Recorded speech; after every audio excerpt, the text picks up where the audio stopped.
함께 읽은 말씀을 가지고 주어진 삶의 환경에서라는 제목으로 같이 말씀을 나누도록 하겠습니다. 지난 7월 15일 전국적으로 남쪽으로 폭우가 많이 쏟아졌죠. 갑작스럽게 많은 비가 내려서 여러 곳에서 물로 인해서 수해를 입고 이재민이 발생하고 안타까운 생명을 잃는 소식들을 접하게 됐는데, 특히 전국적으로 마음을 안타깝게 했던 사고가 오송 지하차도 침수 사건이죠. 댐에 그 강의 뚝이 무너짐으로 인해서 한순간에 물이 몰려들고 지하차도로 물이 스며들므로 말미암아 오도 가도 못하는 상황 속에서 많은 사람들의 생명이 잃는 일이 벌어졌습니다. 그 가운데 유병조라고 하는 사람이 트럭을 모는 기사인데요. 이분이 점차 물이 차오르는 것을 알고 위급함을 깨닫고 창문을 깨고 나와서 트럭 위로 올라가서 주변에 있던 사람들의 생명을 구하게 됐죠. 여기 보면 빨간 버스 뒤에 있는 요 트럭 기사인데요. 유병조 씨인데 요 위로 올라가서 물이 차오를 때 이 난간 위로 올라가서 생명을 건졌죠. 간신히. 그러면서 주변에 있던 사람 3명을 힘겹게, 정말 힘겹게 이렇게 살리는 일이 있었다라고 합니다. 이번 참사로 인해서 이 10년 동안 몰고 다니던 이 트럭을 폐차시켜야 했고,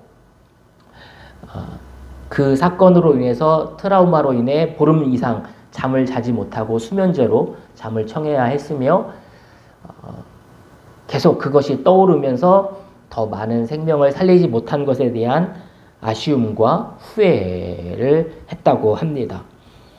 그러면서 누구라도 그런 상황 속에서는 다른 사람의 생명을 구하기 위해서 노력했을 것이라고 말하면서 많은 사람들의 인터뷰와 사람들의 관심을 상당히 부담스러워했던 이야기들이 인터넷 뉴스나 텔레비전 보도를 통해서 아마 한 번쯤은 접하셨을 것 같아요. 당장 10년 동안 몰고 다니는 이 차를 폐차시켜야 하니까 당장 일할 수가 없잖아요. 그래서 일할 수 없어서 그 소식이 전해지자 현대자동차에서는 1억 8천만 원 상당의 이 14톤 화물차를 선물로 이 분에게 주었다고 합니다. 그리고 전국 화물자동차 연합회에서는 그리고 여러 단체에서 이분에게 포상과 격려금과 위로금을 전달했다고 합니다. 그리고 도로 위의 히어로즈라고 이렇게 선정이 되는가 하면 LG에서는 의인으로 이렇게 상을 주기도 했다고 합니다. 텔레비전 뉴스나 인터넷 기사로 한 번쯤은 접하셨을 내용인데요. 이런 생각을 해봅니다. 만약에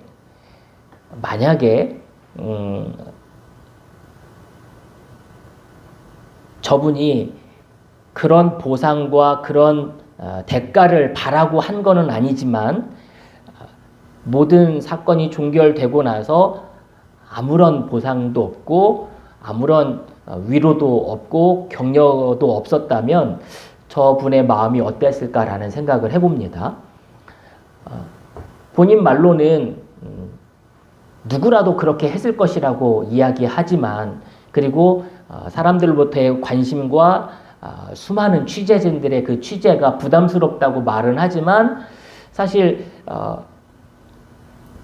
생계 유지에 중요한 화물 자동차를 폐차시키고 계속해서 그 장면들이 떠오르면서 힘든 마음의 상태를 가지고 살아가고 있는데, 주변에서 항상 좋은 일 얘기만 하는 건 아니잖아요. 그죠? 인터넷 게시판에 보면 좋지 않은 댓글도 분명히 올라올 수 있잖아요. 그런 것들을 보면서 마음이 어떠했을까, 만약에 그런 기사들을 접한다면 어떤 보상이나 대가 대신 또는 비난하는 말들을 들으면 이 사람의 마음은 어땠을까라는 생각을 해보는 거죠. 사람은 뭔가를 보상받고 싶은 마음이 분명 있습니다. 그죠? 이건 본성인 것 같아요. 좀 이따도 얘기하겠지만 뭔가 내가 좋은 일을 하거나 선한 일을 하고 나서는 그거에 대해서 보상을 받고 싶은 심리는 분명히 있습니다. 물론 이분처럼 그걸 전제하고 그걸 기대하고 좋은 일을 한 것은 아니지만 차후에 그 모든 사건이 종결된 후에 그런 보상이나 그런 대가가 치러지지 않는다면 마음이 불편한 건 솔직히 사실일 것 같아요. 그렇죠? 현실이 더 어려워졌으니까. 오늘 본문에도 그런 얘기가 등장하고 있는데 에스더가 왕후가 되지 않습니까? 왕비가 된 거예요. 그러고 나면 당연히 모르드게는 어떻게 되겠습니까? 왕궁에서 높은 지위에 오를 수 있겠죠. 오늘 본문에 그렇게 얘기하고 있어요. 궁궐에서 업무를 봤다라고 말하고 있습니다. 그러니까 에스더가 왕비가 되고 모르드게는 그에 맞추어서 왕궁에서 일을 맡아보는 자리로 올라가게 격상하게 됩니다. 여전히 에스더는 모르드게가 요구한 대로 자신들이 유다 출신이라는 사실을 밝히지 않는, 일부러 감추거나 숨기거나 거짓말한 건 아니지만 드러내놓고 말하지 않도록 당부했습니다. 아마 추측하건대 왜 그랬을까라고 추측하면 한번 생각해 보세요. 그 거대 제국의 기득권을 가지고 있는 권력가들이 얼마나 많았고 그 권력을 차지하려고 했던 세력들이 얼마나 많았겠습니까? 인맥을 동원해서 재력을 동원해서 자기 딸을 아니면 자기 편의 사람을 왕후의 자리에 앉히려고 얼마나 많은 회유와 뇌물과 방법을 수단을 사용했겠습니까? 그런데 예상치 못한 결과가 벌어진 거죠. 출신도 알 수 없는 저 에스더라고 하는 여인이 왕의 마음에 들은 거예요. 그러니 견제하고 이 사람들을 헐뜯으려고 하는, 트집을 잡으려고 하는 세력들이 얼마나 많았겠습니까? 전통 페르시아의 혈통을 가진 것도 아니고 모르는 나라, 낯선 나라에서 포로로 잡혀온, 그것도 전 제국, 바벨론 제국의 포로로 잡혀온 사람이 왕비가 됐다. 그러니 그를, 에스더를 중심으로 한 그 주변 세력들을 이렇게 공격하려고 하는 세력들이 얼마나 많았겠습니까? 그러니 모르드게는 에스더에게 우리의 출신과 출신 배경에 대해서 함구하도록 당부하고 있습니다. 그만큼 에스더와 모르드게를 공격하려고 하는 세력들은 아마 많았던 것 같아요. 그렇지 않아도 이런 정치 세계는 이런 항상 적들이 있기 마련 아닙니까? 그렇죠? 항상 추종하고 항상 따라하고 지지하는 세력만 있는 건 아니잖아요. 그런 위치에서 살아가고 있는 두 사람의 이야기가 오늘 계속 진행되고 있는데 오늘은 하나의 일화를 소개하고 있습니다. 모르드게가 궁중에서 일을 보고 있는데 왕 문지기로 있는 거예요. 이 문지기로 있다는 말은 어떤 행정 관료 중에 최하위급이 아니라 사실은 상당히 높은 지위에 있음을 말해주고 있는 거예요. 성경에서도 여러 사건들이 그렇게 표현되고 있는데 궁궐 문에 앉았다라고 하는 말은 대부분 재판을 하거나 백성들로부터 상소를 받아서 그거를 판결하는 상당히 중요한 요직입니다. 높은 요직에 모르드게가 올라갔고 오늘도 여전히 성곽 문에서 행정 일을 담당하고 있었던 거죠. 그런데 아주 비밀스럽고 아주 중요한 얘기를 하나, 정보를 얻게 되는데, 그 정보가 뭐냐면 빅단과 데레스라고 하는 두 사람이 왕에게 원한을 가지고 있었고 왕을 죽이려고 하는 음모가 진행되고 있음을 이 모르드게가 안 거예요. 그러니까 궁궐 문에 있으니 오고 가는 사람들의 이야기를 듣고 비밀스러운 이야기를 쉽게 접할 수 있었던 거겠죠. 그래, 이 빅단과 데레스라고 하는 두 사람이 왕을 죽이려고 하는 음모를 듣게 되지요. 그래서 모르드게는 이 일을 에스더에게 이야기합니다. 자기 조카에게 이야기를 하고 에스더는 왕에게 이 사실을 알리죠. 모르드게가 그러는데 왕을 죽이려고 하는 세력들이 있다고 합니다. 왕이 사실을 조사해 본 거예요. 그랬더니 정말 이 두 사람이 드러나게 됐고 이 두 사람이 사형을 당하게 됩니다.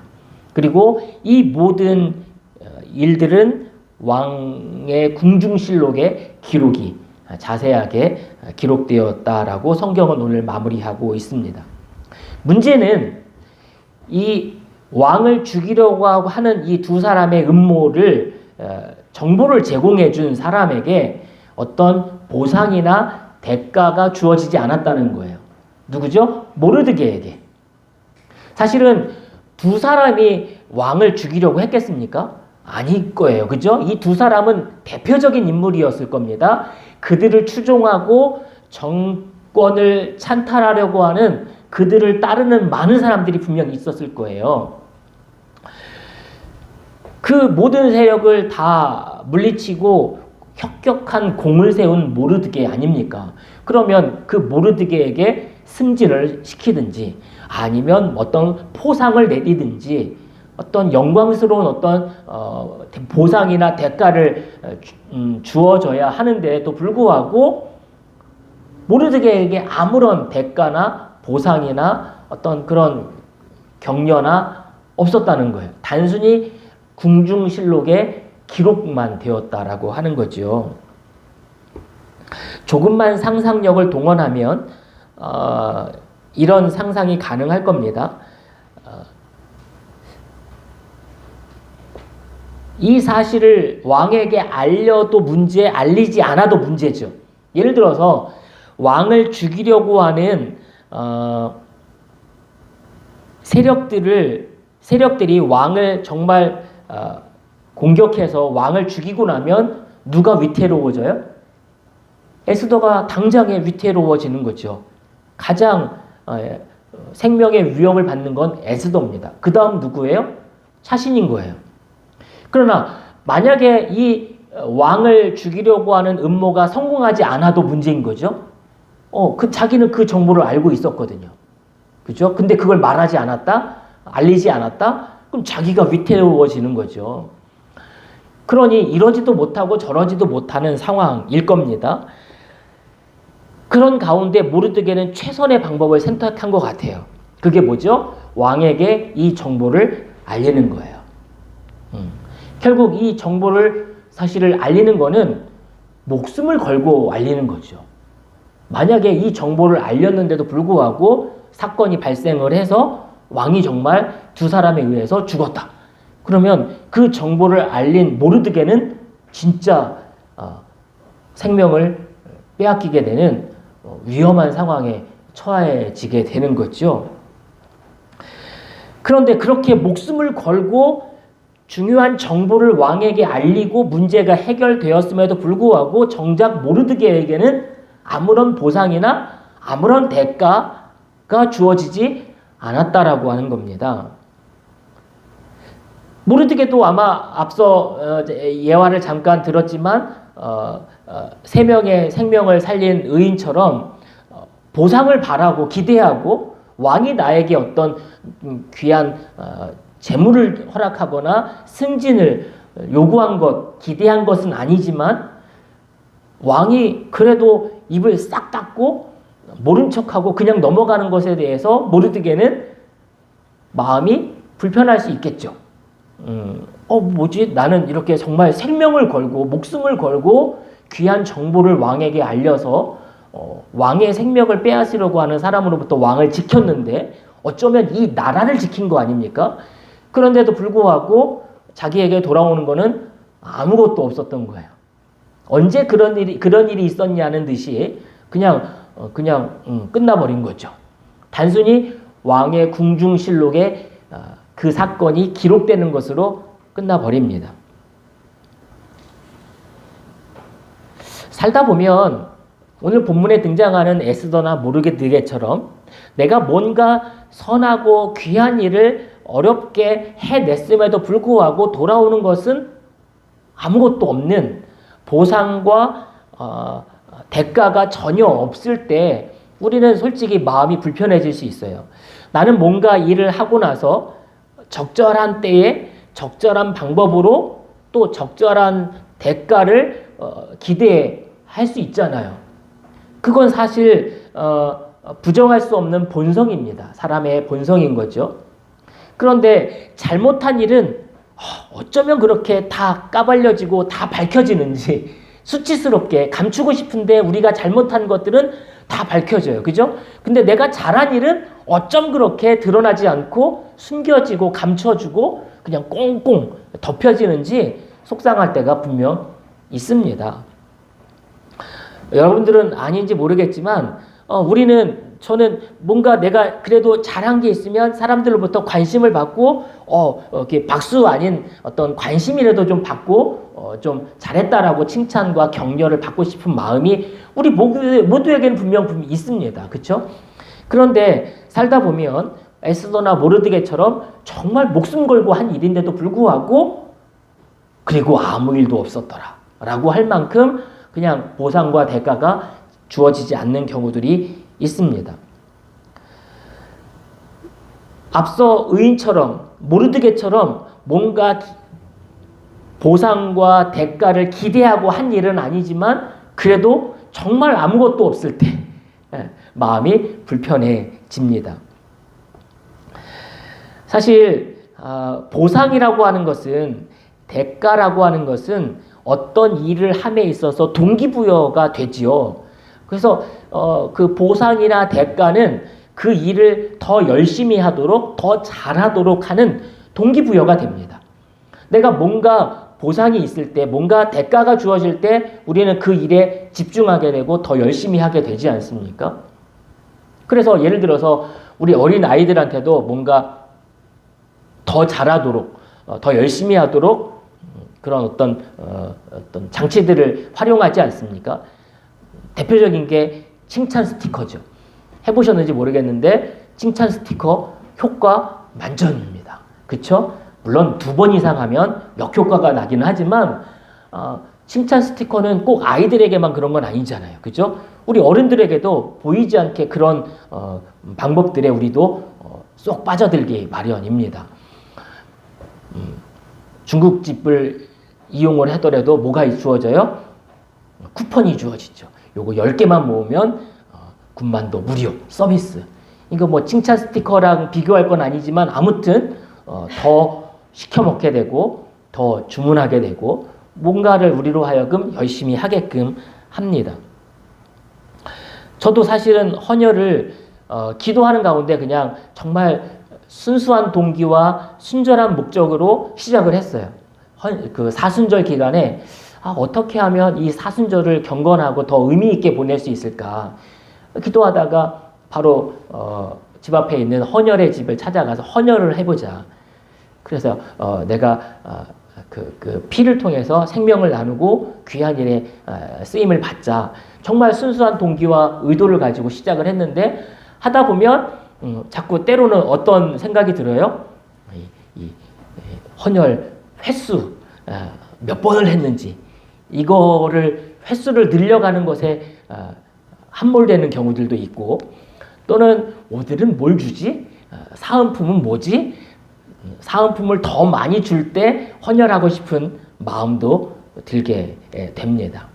그만큼 뭔가 보상이 주어지고 뭔가 대가가 주어지는 것은 기대하는 것은 사람들의 본성이고요. 그건 나는 그런 기대는 없어. 나는 그런 보상을 없어도 돼. 라고 하면서 선한 일을 하는 사람들은 사실 어떻게 보면 거짓말 아닌 거짓말인 거죠. 솔직히. 누구나 기대하는 마음이 있어요. 아무리 없다고 해도 그 기대하는 마음이 없다고 해도 보상을 기대하는 마음이 없다고 해도 선한 일을 하고 나서 정말 아무도 알아주지 않으면 속상할 거야. 그죠? 인간의 본성이기 때문에. 그런데 무슨 일이든 순수한 동기와 목적에서 변질되지 않는 게 중요해요. 그쵸? 신앙생활 역시 순전한 이유에서 출발하고 목적지까지 그 순전한 이유가 변질되지 않아야 합니다. 이 땅에서 평생을 살아가며 그리스도를 닮아가고 예수님처럼 살아가는 삶을 신앙생활의 목적으로 삼고 목표로 삼는 거예요. 내가 하나님의 나라에 이르기까지 이 땅에 머무르는 동안 나그네와 순례객으로 살아가는 삶의 어떤 모습을 잃지 않고 표대를 향하여 달려가는 거죠. 이 땅에서 행복만 추구하지 않고 영원한 저 천국 하나님의 나라를 바라보며 살아가는 삶, 그것이 우리가 신앙생활하는 근본적인 목적이고 이유 아닙니까? 그렇죠? 그런데 우리는 그 목적에서 빗나갈 때가 있어요. 내가 주를 위해서 이만큼 헌신하고 주를 위해서 이만큼 봉사하고 삶의 에너지를 쏟아 부었는데 뭔가 하나님으로부터 더 뭔가를 받고 더 좋은 것을 대가로 받으려고 하는 마음이 일어날 때가 있다는 거죠. 보상받으려고 하는 마음. 근데 나는 이만큼 땀 흘리고 이만큼 섬기고 이만큼 봉사를 했는데 내게 주어지는 게 없어요. 그냥 하나님도 이 모르드게나 에스더처럼 입을 싹 닦으시는 것 같아요. 그런 마음이 어때요? 괜히 봉사했나? 괜히 이렇게 에너지를 쏟아부었나? 라고 하면서 후회 아닌 이렇게 아쉬운 마음들이 들겠죠. 그러나 신앙생활은 정말 예수님처럼 정말 낮아지고 섬기고 순종하고 사랑하며 이것을 최고의 목표로 삼고 살아가야 합니다. 그래서 복음의 빚진 자처럼 내가 구원받은 은혜에 감사함으로 또 다른 누구에게 복음을 전하고 그도 그리스도에게로 인도하는 이 삶의 신앙생활의 본질을 잃어버리지 않고 흔들리지 않아야 하는 거지요. 그런데 믿음 생활 하다 보면, 신앙생활 하다 보면 뭔가 열심히 봉사는 하는데 대가가 주어지지 않고 보상이 주어지지 않을 때 사람들은 낙심하게 되고 실망하게 되고 그런 열정과 열심이 식어지는 경우들을 보게 됩니다. 그러니까 믿음 생활은 처음부터 끝까지 물론 이런 어떤 포물선을 그릴 수는 있겠지만 지속적이고 상향적인 어떤 모습으로 달려가야 하는 거죠. 그런데 보상과 대가가 주어지지 않는다고 점점 믿음의 곡선이 추락을 해요. 옳지 않은 겁니다. 우리의 신앙은, 우리의 믿음은 오늘 에스더 모르드게가 보여주는 모습처럼 왕이 알아주지 않는다고, 보상하지 않는다고, 대가가 주어지지 않는다고 낙심하거나 하던 일들을 멈출 게 아니라 언젠가는 우리에게 보상해 주시고 갚아 주시는 하나님의 은혜가 있음을 기억하며 그러지 아니한다 할지라도 우리는 이미 받은 은혜에 감사함으로 하나님 앞에 믿음으로 살아가야 되는 줄로 믿습니다. 왜냐하면 우리는 이미 받은 은혜가 너무 크기 때문에 그런 거죠. 그래서 주를 위하여 섬기는 삶의 신앙생활에 우리가 원하는 대로 우리가 원하는 만큼 보상과 대가가 주어지지 않는다 할지라도 예수님의 가르침을 따라 우리는 끝까지 믿음으로 살아가야 합니다. 그래서 예수님은 우리에게 이런 가르침을 주셨습니다. 성경 말씀에 보니까 너는 구제할 때 오른손이 하는 것을 왼손이 모르게 하여 내 구제함을 은밀하게 하라. 은밀한 중에 보시는 내 하나님께서 갚으시리라. 오른손이 하는 것을 왼손이 모르도록 하라. 우리가 주를 위하여 하는 일들을 왼손이 하는 일을 오른손이 모르도록 할 만큼 정말 그렇게 하라고 가르치고 있습니다. 그런데 우리는 오른손이 한 일을 온 천하에 광고하고 알려지기를 원하는 마음이 있죠. 애초의 마음은 그래, 예수님의 가르침대로 오른손이 하는 것을 왼손이 모르도록 해요. 근데 정작 정말 아무도 알아주지 않으면 마음이 불편해지는 게 우리 인간의 본성인 것 같아요. 여러분에게 그런 마음이 없나요? 저에게도 분명 그런 마음은 있습니다. 우리 시흥 지역에 예수교 대한성결교회 교회들이 여럿이 있는데, 제가 올해 한 해 동안 시흥 지방 회장으로 섬기는데, 교회가 많지 않으니까 지출되어져야 하는 선교비라든지 어떤 공식적인 어떤 비용들이 있는데, 각 교회들마다 분담금이라고 해서 유지비를 이렇게 매달 이렇게 모아요. 회비처럼 모아요. 그런데 모아지는 금액보다 지출되는 금액이 더 커요. 그래서 이번 달은 사실, 지난달은 사실 마이너스가 되는 상황인 거예요. 그런 상황에서 지방 회장으로서 마음이 무겁잖아요. 어깨가 무겁잖아요. 뭔가 대안을 찾아야 되고 대책을 마련해야 되잖아요. 그래서 안 되겠다 싶어서 그냥 선교하는 마음으로 우리 교회 이름으로 후원금을 지방의 통장으로 넣었어요. 근데 이거를 괜히 얼마 되지도 않는 금액을 광고하는 것 같아서 무명으로 우리 교회 이름도 안 넣고 제 이름도 안 넣고 지방의 통장으로 무명으로 해서 작은 금액을 보냈어요. 근데 이제 원래회가 돼서 그 회계 발표 공식 회계 보고를 하는데, 그 회계 보고에 정말 무명, 알 수 없겠죠. 누가 보낸지 내가 이름을 안 넣었으니까 무명으로 나온 거예요. 그래, 이거 정말 크지도 않은 금액, 뭐 몇십만 원 되는 거 요거 가지고 뭘 알려, 광고해. 그래서 그냥 소리 없이 조용히 이렇게 했는데, 하고 나서 들려오는 소리들이 내가 했다고 생각하지 않고 조금 여유 있는 교회 목사님이 한 걸로 생각하더라고요, 다들. 내가 했다고 생각은 전혀 사람들이 못하고 다른 분이 하신 걸로 생각을 하더라고요. 그 얘기를 듣는 순간 마음이 어떠했을 것 같아요? 마음이 뭐야 이거 내가 했는데 내가 한 걸 알아주려고 알아달라고 한 건 아닌데 그래서 어떻게 했을까요? 잘라야 해. 그죠? 편집해야 되게. 그래서 얘기했어요. 이거 그 목사님이 하신 게 아니라 제가 회장으로 있으면서 마음도 그 선교비로 한 거라고 공식적으로 다 얘기를 했어요.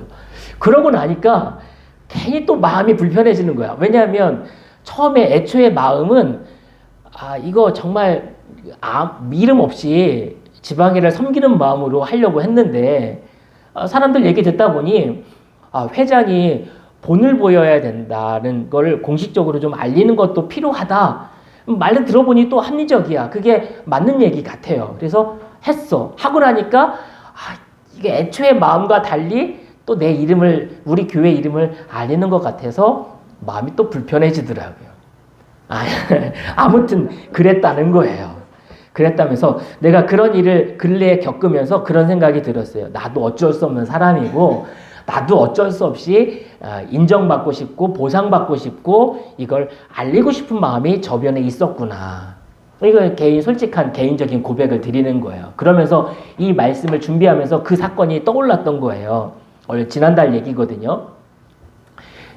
나도 지난달에 그런 얘기가 일이 있었으면서 일화가 있었으면서 요 설교 준비하면서 나도 어쩔 수 없이 인간이구나. 인정받고 싶은, 보상받고 싶은 마음이 정말 저변에 깔려 있구나. 이런 생각을 했습니다. 그래서 모르드게는, 에스더는 그런 중요한 기밀 정보를 목숨을 걸고서 왕에게 알렸는데도 불구하고 왕이 알아주지 않는 거예요.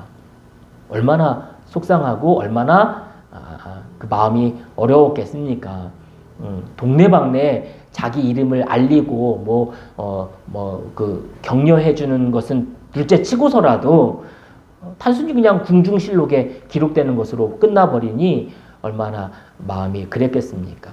그럼에도 불구하고 중요한 거는 모르드게나 에스더가 그것 때문에 연연하지 않고 여전히 어제와 다르지 않은 오늘을 살고 있고, 오늘도 어제와 다르지 않게 똑같이 충성하고 맡겨진 일을 성실하게 감당해 갔다는 거예요. 저는 그 모습을 보면서 우리의 믿음 생활이 그래야 되겠다. 우리의 신앙생활은 하나님 앞에 그 본질에서 벗어나지 않고 누가 인정하지 않고 누가 보상해주지 않고 누가 알아주지 않는다 할지라도 내게 맡겨진 일들, 내가 해야 될 일들은 성실하게 감당해 가야 하는 것이겠구나라는 생각을 하게 됐습니다. 그래서 성경은 우리에게 이런 가르침을 주고 있어요. 같이 한번 읽어볼게요. 시작. 우리가 선을 행하되 낙심하지 말지니 피곤하지 아니하면 때가 이름에 거두리라. 여러분 한번 생각해 보세요. 우리가 선을 행하면 어떤 일이 벌어질까요? 선을 행하면 사람들로부터 인정받고 박수받고 응원받고 보상을 받고 격려를 받는 게 당연할 걸로 생각하잖아요. 근데 성경은 너무 잘 알고 있어요. 우리가 선을 행하지만 낙심할 수 있는 상황이 올 거라는 거야. 그걸 이미 우리에게 알고 있고 깨우쳐주고 있고 전제하고 있어요. 너희가 아무리 선을 행하지만 사람들은 그걸 인정하지 않고 보상해주지 않아. 그러나 그러므로 인해서 너희가 선을 행하지만 낙심하게 될 거야. 그러나 너희는 선을 행하지만 낙심하지 마. 왜? 피곤하지 아니하면 때가 이름에 거두게 될 거야. 하나님이 보상해 줄 거야. 그런 얘기. 여기 피곤하지 아니하면이란 이게 무슨 뜻일까 싶어서 성경 원어를 찾아보니까 이런 뜻입니다.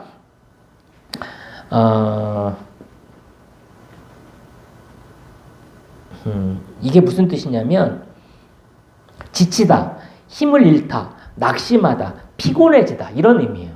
그러니까 내가 뭔가 선한 일을 하고 내가 뭔가 말씀을 따라 의를 행할 때 낙심하게 되는 상황, 누구도 알아주지 않고 누구도 보상해주지 않고 누구도 격려해주지 않는 상황이 되면 뭐 하게 된다는 거예요? 지치게 되죠.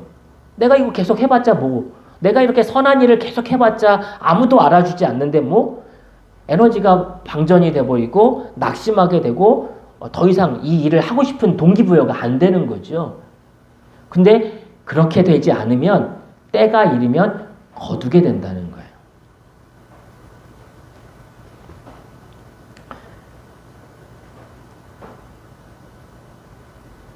사실 예수님의 제자들조차도 이런 인간의 본성에서 예외는 아니었습니다.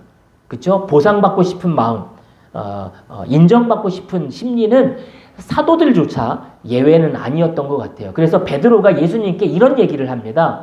베드로가 대답하여 이르되 보소서 우리가 모든 것을 버리고 주를 따라 싸운데 그런즉 우리가 무엇을 더 받을 수 있겠습니까? 사실 베드로는 모든 걸 버리고 진짜 따랐죠.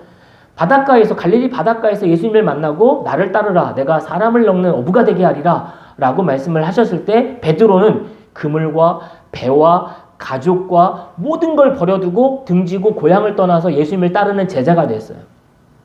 그러면 베드로의 마음속에 뭔가 있었던 거죠. 아, 예수님을 따라가면 뭔가 더 받을 게 있다라고. 오늘도 예수님께 그런 얘기를 하고 있는 거예요. 보소서 예수님 우리가 3년 동안 예수님을 따라다니지 않았습니까? 그럼 우리가 더 받을 게 뭡니까? 더 얻을 게 뭡니까? 다른 사람들과 차별적인 어떤 대우를 받을 수 있는 보상은 뭡니까? 이런 얘기를 하고 있는 거죠. 근데 예수님 뭐라고 말씀하세요? 더 받을 게 없다. 오히려 고난을 받게 될 거다. 그런 얘기를 하시죠. 그러니까 베드로도 역시 이 인간의 본성인 보상받고 싶은 심리, 인정받고 싶은 심리에서 예외는 아니었던 것 같아요. 그러나 오늘 성경에서 모르드게를 통해 깨닫는, 에스더를 통해서 깨닫는 삶의 지혜는 뭐냐? 믿음으로 살아가는 삶에는, 신앙으로 살아가는 삶에는 지금 당장 우리가 원하는 방식으로 우리가 원하는 만큼 우리가 원하는 대로 보상과 대가가 주어지지 않는다는 거예요. 그러나 때가 되면 하나님이 갚아주시라는 거죠. 여러분 오늘 궁중실록에 기록되었다는 말이 나오잖아요. 이게 나중에 이 에스더서에서 아주 중요한 문제 해결의 키워드가 됩니다. 왕이 어느 날 그 궁중실록을 꺼내서 읽게 돼요. 그래서 모르드게를 높이 들리게 되고 상급을 내리게 되고 그 사건으로 말미암아 이 에스더서에 나오는 아주 위기와 큰 위험에서 유다 백성이 살아나는 어떤 계기가 돼요. 그러니 지금 당장 하나님 지금 당장 보상해주지 않는다고 해서 낙심할 문제가 아니라 하나님은 언젠가는 그 일을 우리가 예상하고 기대했던 것 이상으로 적절한 타이밍에 보상해 주신다는 거예요. 그것이 바로 믿음이고 그것을 믿음으로 우리는 지치지 않게 때가 되면 하나님이 갚아주실 것이라고 하는 믿음을 가지고 달려가는 것인 줄로 믿습니다.